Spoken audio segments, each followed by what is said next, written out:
Home guards and civil defence raising ഡേയോടനുബന്ധിച്ച് രക്തദാന camp സംഘടിപ്പിച്ചു.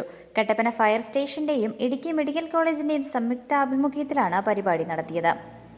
ഇടുക്കി ലൈവ് വാർത്തകൾ നിങ്ങൾക്കായി അവതരിപ്പിക്കുന്നത്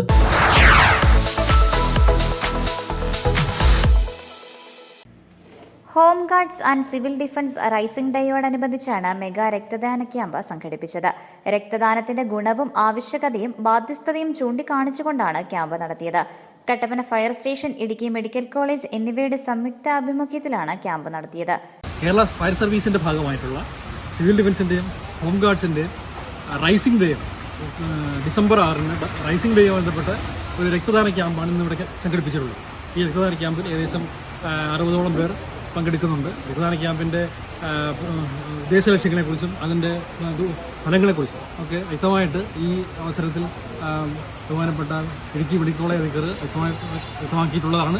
ഈ നിലവിലെ ഈ കട്ടപ്പന നിലയത്തിൻ്റെ പരിധിയിലുള്ള സിവിൽ ഡിഫൻസ് ഏതാണ്ട് 40-ൽ പരം ആൾക്കാരും ഹോം ഗാർഡ്സ് 30 ഹോം ഗാർഡ്സുമാണ് നിലവിലുള്ളത്. ഇവർക്ക് ഇവരുടെ റൈസിംഗ് ഡേ, അതായത് നിലവിൽ 2007 മുതൽ തുടങ്ങി വെച്ച ഈ ഉദ്യമം ഇത് നിലവിൽ വളരെ ഫലപ്രദമായി മുന്നോട്ട് പോവുകയാണ്. ഇന്നിപ്പോൾ ഏതാണ്ട് 60ഓളം പേർ ഈ രക്തദാന ക്യാമ്പിൽ പങ്കെടുക്കുന്നുണ്ട്. Assistant station officer Paul Shaji Antony ക്യാമ്പിന്റെ ഉദ്ഘാടനം നിർവഹിച്ചു. 60ഓളം ആളുകൾ രക്തദാനം നടത്തി. Civil defence warder Madhu Madhavan, doctor Reshma James എന്നിവർ നേതൃത്വം നൽകി. Idukki live news Kattappana. Idukki live വാർത്തകൾ നിങ്ങൾക്കായി അവതരിപ്പിച്ചത്